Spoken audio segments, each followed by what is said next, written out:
Esta noche, hermanos, vamos a continuar nuestro estudio sobre la historia eclesiástica, la historia de la Iglesia del Señor Jesucristo.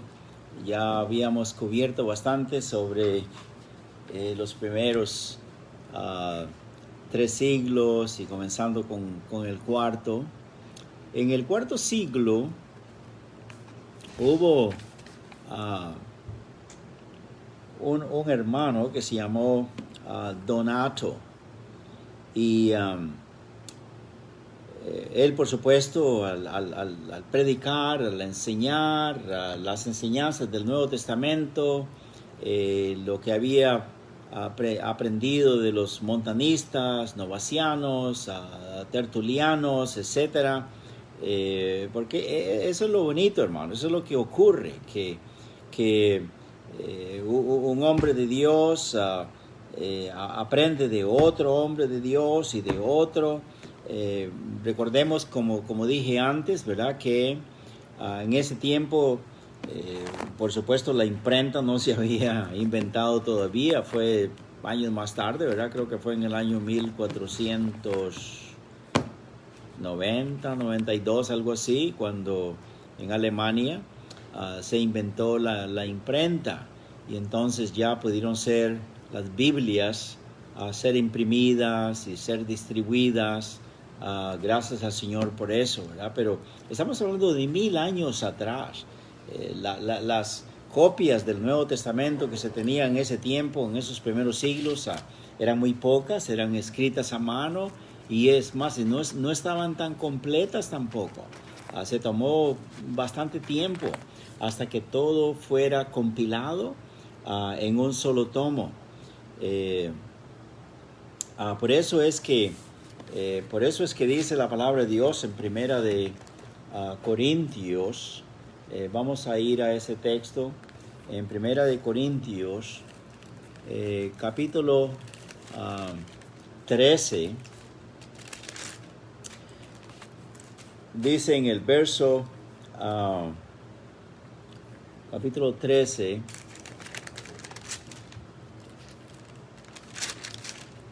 versos,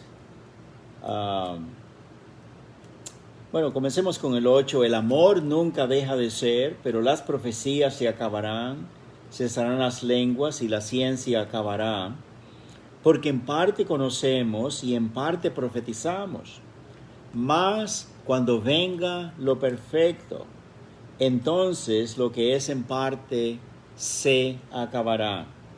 Cuando yo era niño, hablaba como niño, pensaba como niño, juzgaba como niño, mas cuando ya fui hombre, dejé lo que era de niño.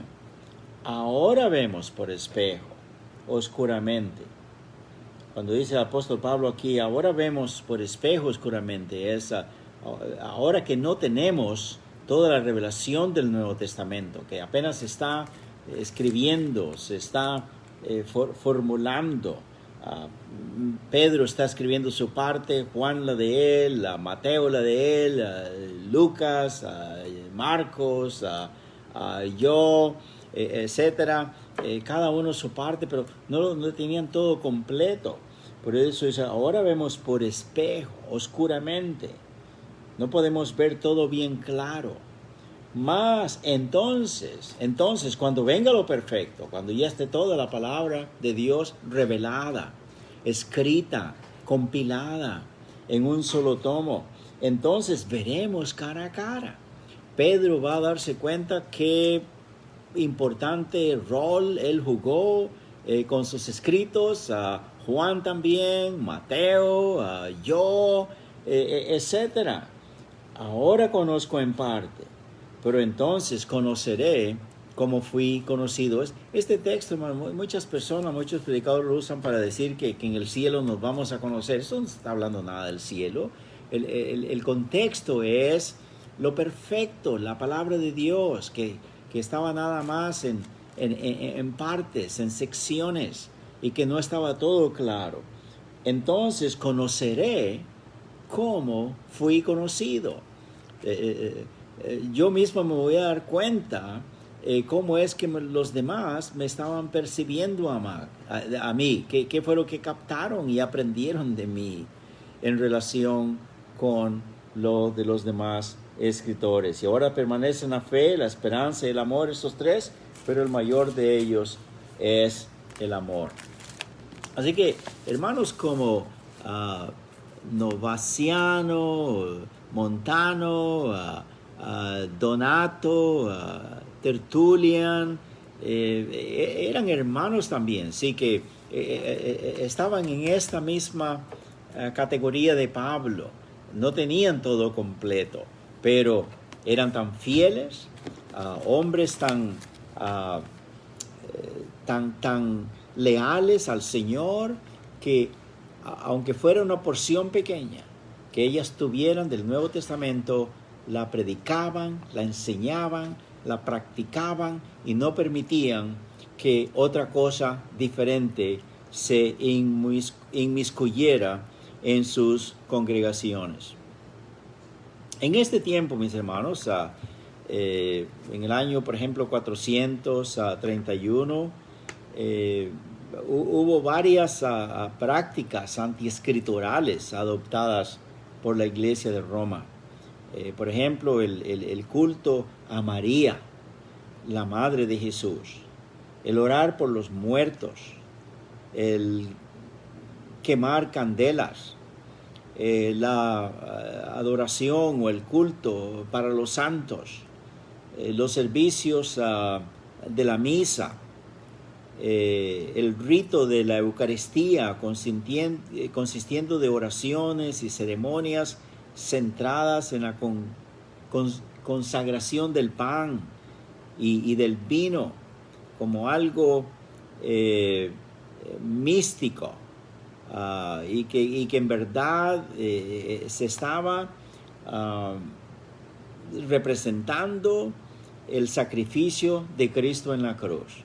Todas estas cosas ya desde ese entonces se habían establecido en el año 431. En el año 606, Bonifacio III se le dio el título de Papa y fue llamado el Obispo Universal. Ahora, ¿qué dice la palabra de Dios en cuanto a todas estas cosas? Las que mencioné, por ejemplo, no hay nada en la palabra de Dios que diga que tenemos que darle culto a María, la Madre del Señor Jesús. No. Ella misma, María, en las bodas de Caná de Galilea, en el capítulo 2, miremos lo que dice acá, en el Evangelio de Juan, capítulo 2. Dice la Biblia que hubo unas bodas a las que fueron invitados el Señor y sus discípulos.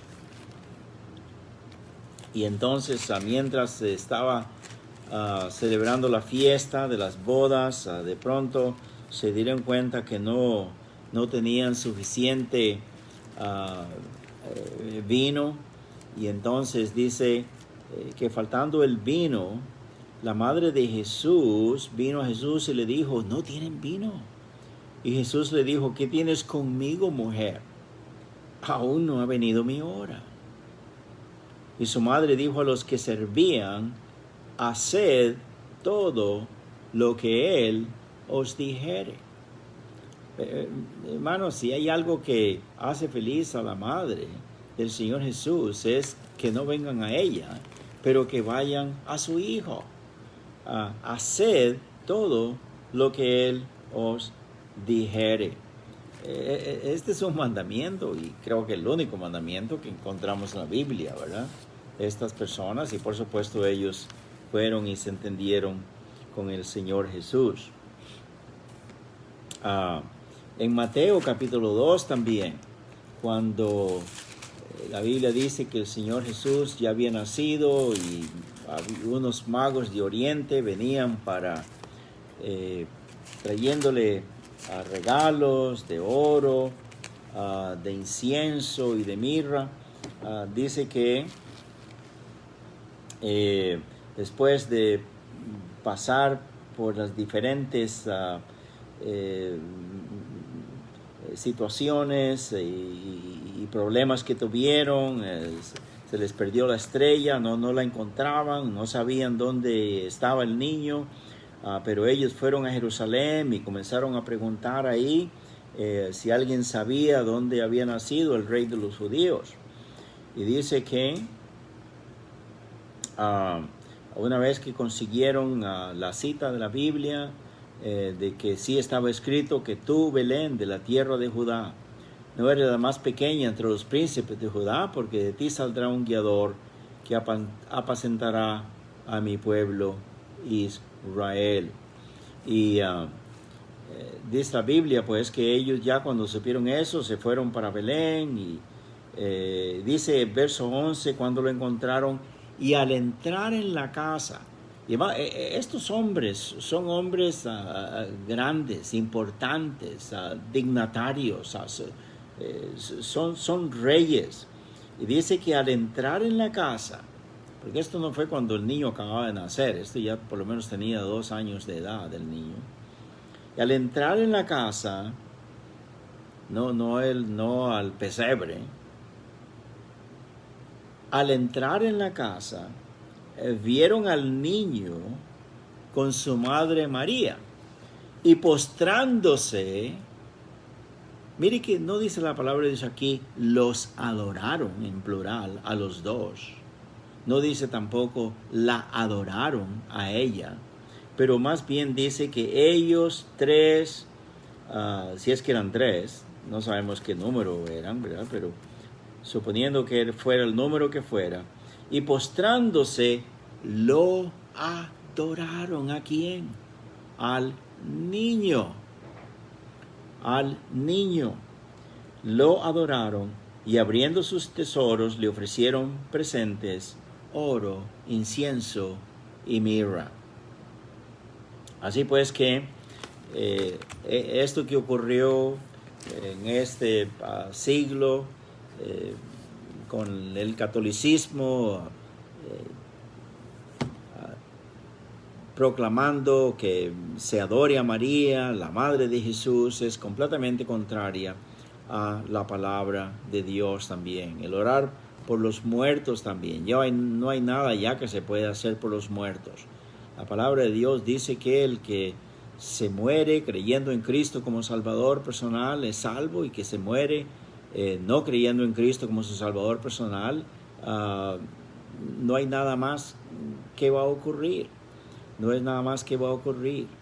La Biblia dice en Daniel capítulo 12,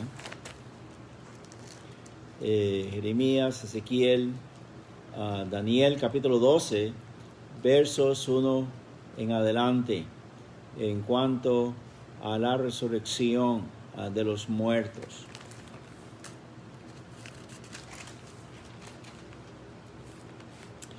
En aquel tiempo se levantará Miguel, el gran príncipe que está de parte de los hijos de tu pueblo. Esto se refiere al tiempo de la gran tribulación, y será tiempo de angustia, cual nunca fue desde que hubo gente hasta entonces. Pero en aquel tiempo será libertado tu pueblo, todos los que se hallen escritos en el libro. Amén. Hermanos, Dios sabe cuántos judíos iban a ser salvos, cuántos gentiles también, cuántos rechazarían a Cristo como su Salvador personal e irían al infierno. Dios ya sabe todas estas cosas. Y muchos de los que duermen en el polvo, muchos de los que están en los cementerios, dice que serán despertados. Eso quiere decir, van a resucitar, van a levantarse dentro de la tumba, unos para vida eterna y otros para vergüenza y confusión perpetua. Hermanos, no hay nada que alguien pueda hacer por alguien que está perdido, que murió perdido. Murió perdido y resucitará perdido. Murió sin Cristo, resucitará sin Cristo. Murió sin salvación, resucitará sin salvación.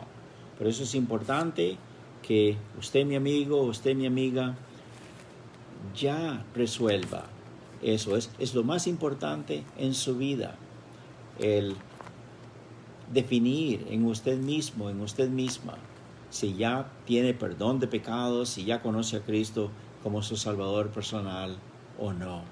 Y que lea la palabra de Dios, que contacte a alguien que sabe de estas cosas y que le puede leer la palabra de Dios para que usted también reciba a Cristo como su Salvador personal. Hágalo por su propio bien. Amén. Pero podemos seguir diciendo más sobre todas estas cosas, ¿verdad? Que el catolicismo ha inventado, ha promulgado, pero no es necesario ir esto punto por punto, ¿verdad? Hay un historiador, entre tantos, Ninder es el apellido de un historiador muy meticuloso, honesto, honrado, y él en sus libros de historia, en sus documentos, conecta a los donatistas con los montanistas y con los novacianos y con los tertulianos, que cubre 4 o 5 siglos, ¿verdad? Hasta atrás, hasta el tiempo del Señor Jesucristo. Y él claramente nos enseña, ¿verdad?, que los donatistas estaban en contra de esta religión papal, ¿verdad?, que estaba siendo gobernada también por las leyes civiles. Ninder nos dice, sí, que los donatistas contendían por los derechos humanos, diciendo que eran inalienables. Son derechos que no se les pueden quitar, que son dados de Dios. La libertad de la conciencia también. Hermanos, nuestros hermanos bautistas, nuestros antepasados, gloria al Señor, somos los únicos que jamás hemos coercido, presionado, obligado a nadie para que crea así como nosotros. No, todas las personas tienen libertad de conciencia. Es por la persuasión del Espíritu Santo, es por la presentación de la palabra de Dios, que usted va a tomar su decisión. Las personas han tomado sus decisiones por Cristo a través de los siglos y continuará siendo así. Pero ¿qué han hecho otras religiones? Y lo continúan haciendo, es a la fuerza. Y si no es que accedemos a lo que ellos nos obligan, a lo que ellos requieren de nosotros, ¿qué hacen? Nos han encarcelado a nuestros antepasados, a nuestros padres de la fe, los han quemado vivos, etcétera, etcétera. La palabra de Dios no enseña eso en ninguna parte, pero nosotros somos los paladines de la libertad de conciencia en todas las personas. Amén. El derecho de la convicción libre en asuntos de religión es algo que nosotros hemos respetado, ensalzado, protegido en todas las demás, en todas las sociedades. Amén.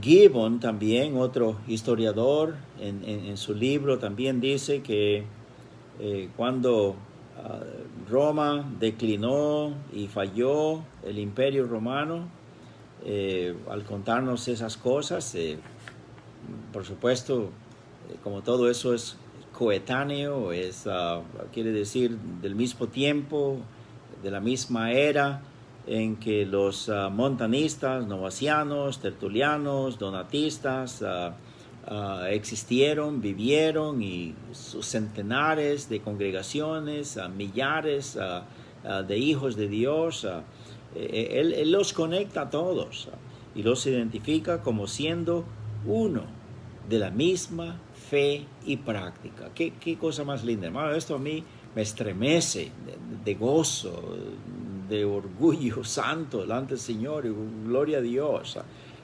Así como tenemos, en la actualidad tenemos una asociación, la Asociación Bautista Americana, y tenemos miles de iglesias y centenares de miles de miembros de las iglesias, y somos uno en práctica, uno en fe.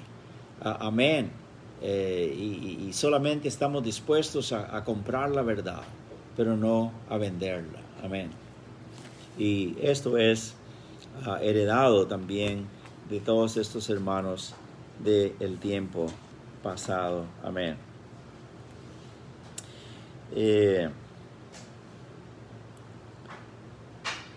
Aquí hay una nota que dice que Félix, un obispo de Roma, traicionó a muchos cristianos y a las asambleas locales, asistiendo a Diocleciano en la persecución. ¿Se acuerdan que habíamos dicho antes, verdad, que Diocleciano, un emperador romano, después de Constantino, él promulgó una ley de que todos los que tuvieran en su posesión parte del Nuevo Testamento, Nuevos Testamentos enteros, lo que tuviera que ver con las Santas Escrituras, que tenía que ser traído, entregado ahí a sus oficinas, ¿verdad? Y bajo pena de muerte a quien no lo hacía, quien rehusaba obedecer esa ley. Y nuestros hermanos donatistas, por supuesto que ellos lo que tenían de las porciones de la palabra de Dios no lo entregaban, y por eso les azotaban, los encarcelaban, los torturaban, etcétera, etcétera. Esto es una cosa horrible. Duele mucho hasta decir cómo es que los torturaban a ellos, ¿verdad? Pero bueno, eso ya ocurrió y siguió así a través de los siglos, ¿verdad? Todo lo que nosotros sabemos o hemos oído decir sobre el tiempo de la oscuridad, el tiempo de la Inquisición, ha sido una cosa horrible. Esto se calcula que fue por lo menos por más de 1200 años, ¿verdad? Y esto más o menos aquí es en el comienzo, ¿verdad? Porque ya cuando llegó el año 1600, el siglo XVI, siglo XVII, cuando surgió ya Juan Knox, Calvino, Martín Lutero, etcétera, pues ya hubo un poco de tranquilidad, ¿verdad? Por esta rebelión que hubo de estas personas católicas que se rebelaron contra el catolicismo y salieron de ahí. Pero los años atrás, por supuesto que se estaba practicando lo que se llama la Inquisición. Pero nuestros hermanos del pasado estuvieron dispuestos a pagar el gran precio de estar firmes en las doctrinas de la palabra de Dios. Ellos amaron más al Señor Jesucristo que a sus propias vidas. Ellos amaron más los principios de la palabra de Dios que sus bienes, la tortura, la muerte, etcétera, etcétera. ¿Verdad?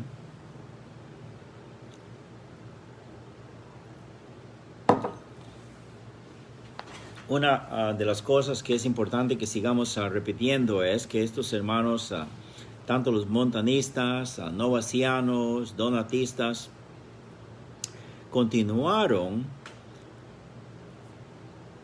sus enseñanzas, sus prácticas, sus leyes que habían aprendido de la palabra de Dios.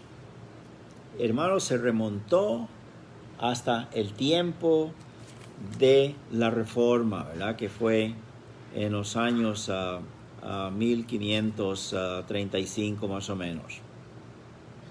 Creo que fue en la lección pasada que mencioné que no importa cuán preparados estaban los ministros, los obispos, los papas o los emperadores, no importa cuán ilustres, cuán elocuentes eran, nunca pudieron demostrar con la palabra de Dios que estos hermanos estaban equivocados. No, pero más bien lo que hacían era callarse, no acusarlos. Por supuesto que el asunto de estar contra ellos, de apresarlos, de multarlos, de atormentarlos y matarlos, era porque no se rendían, no estaban de acuerdo con todas las herejías y todas las doctrinas de hombres y de demonios que se estaban creyendo y practicando.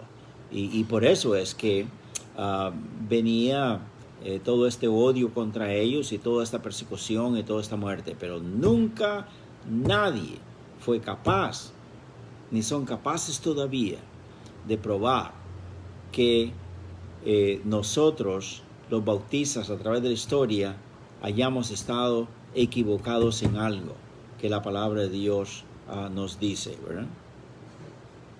Así pues que la ortodoxia fue incuestionable. Sus doctrinas eran respetadas porque estaban siempre basadas en la palabra de Dios. Y que continúe siendo así, mis hermanos. Amén.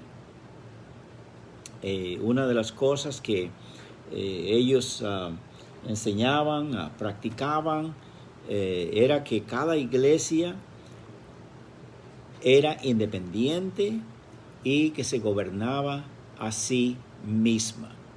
Nunca hubo una congregación que por ser grande o porque era de ricos o porque tenían mucho poder o mucha influencia o lo que fuera, que pudieran tener jurisdicción, que tuvieran jurisdicción sobre los demás que estaban pequeños y con menos recursos, etcétera, etcétera. Es algo bonito, hermanos, que en la actualidad así es todavía.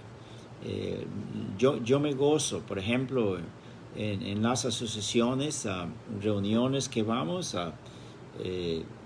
uno mira en los libros, en los registros de ellos, de las iglesias hermanas nuestras, y muy numerosas y tienen bastante dinero y todo lo demás, y luego también otros que somos de escasos recursos, no estamos al nivel de ellos, pero sin embargo todos nos tratamos iguales y cada iglesia respeta a la otra iglesia hermana, y así es como enseña la palabra de Dios, ¿verdad? Que hagamos. Vamos a dejar el estudio hasta ahí. Después vamos a seguir con lo que ocurrió en los siglos V en adelante. Señor me los bendiga, hermanos. Adelante con Cristo.